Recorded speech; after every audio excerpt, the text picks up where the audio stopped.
صلی اللہ علیہ وآلہ وسلم۔ السلام علیکم ورحمۃ اللہ وبرکاتہ۔ کیا آپ جانتے ہیں کہ عربی حروف فا، قاف اور کاف منہ کے کس حصے سے ادا ہوتے ہیں؟ آئیے تجوید کے ساتھ ان کے مخرج جانتے ہیں۔ Do you know where the Arabic letters fa, qaf and kaf come from in your mouth?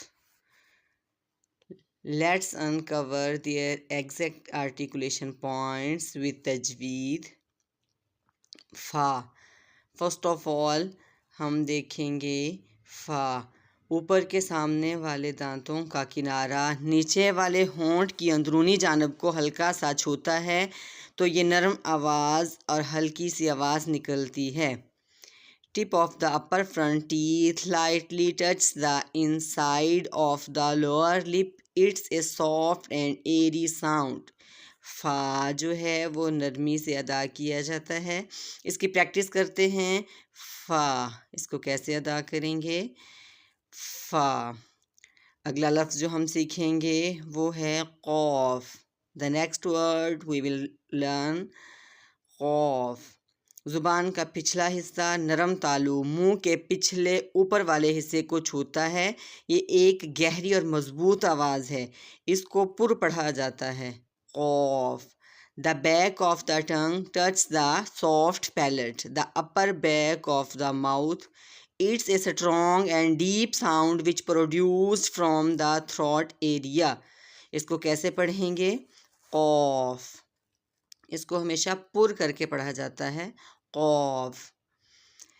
The next word is کاف۔ اگلا لفظ جو ہم سیکھیں گے وہ ہے کاف۔ کاف کا مخرج زبان کی جڑ اور منہ کی چھت ہے، یعنی جب ہم زبان کی جڑ نرم تالو سافٹ پیلس سے ملاتے ہیں تو کاف کی آواز پیدا ہوتی ہے۔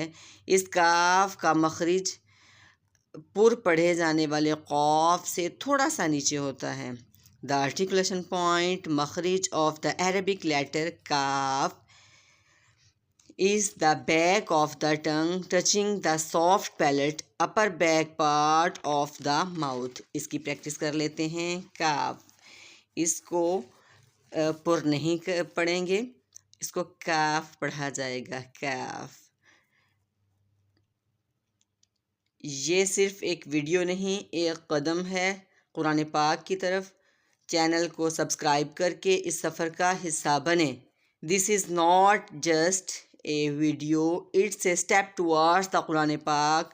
Subscribe to this channel and be a part of this journey. ملتے ہیں نیکسٹ ویڈیو میں نیکسٹ لیسن کے ساتھ، تب تک اپنا بہت سارا خیال رکھیے گا۔ السلام علیکم ورحمۃ اللہ۔